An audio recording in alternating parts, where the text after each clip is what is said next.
અને કલ્પવૃક્ષનો મતલબ શું છે? દરેક લોકોની સંભાળ રાખે એ કલ્પવૃક્ષ. આપણા આંગણે કોઈ આવ્યું હોય તો આપણે એને સંભાળ રાખીએ. શક્ય બને તો જો કોઈ દુઃખી હોય તો એને ટેકો કરવો. જેમ કલ્પવૃક્ષની નીચે ઊભો રહી અને કોઈ માણસ ઈચ્છા પૂર્તિ વગર અધૂરો ન રહે એવું જીવન તમે બનો ને, આ તમારું કલ્પવૃક્ષ છે, આ તમારું નામ છે.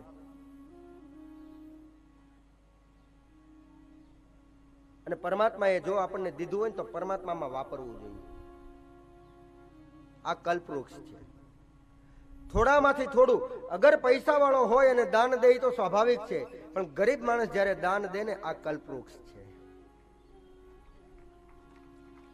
અને શક્ય બને તો દાનનો મહિમા પણ સમુદ્ર મંથનની કથામાં બતાવ્યો. શક્ય બને ને, ભલે કળિયુગ કાળમાં નામ પ્રભાવ છે, નામ બોલાવજો, પણ ઘણા ખરા તો દાન ઓછું દે, નામ મોટા બોલાવે.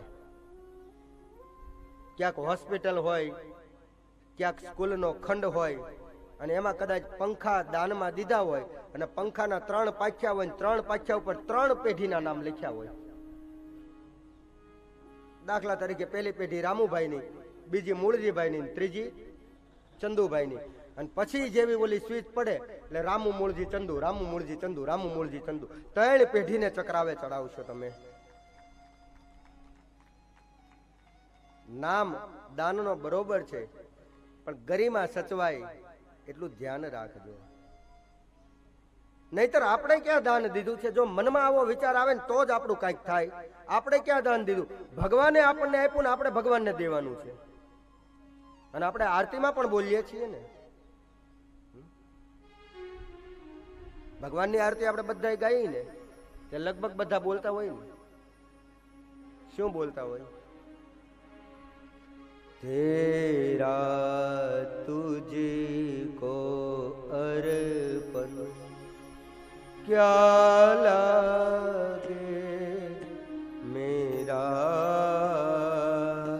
ओ प्रभु क्या लागे मेरा, तेरा तुझको अर्पण, तेरा तुझको अर्पण क्या लागे मेरा. ओम जय जगदीश्वरी.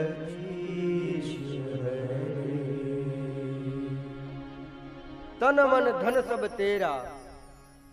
ભગવાને શરીર આપ્યું, ભગવાને મન આપ્યું, ભગવાને ધન આપ્યું, અને એ ધન આપણે દેતા હોય તો એની અંદર ક્યારેય અહંકાર ન આવવો જોઈએ.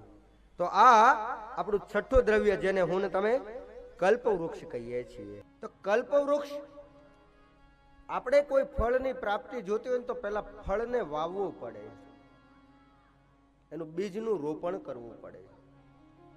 કારણ કે બીજ વગર ક્યારેય કોઈ ફળ ઊભું ન થાય.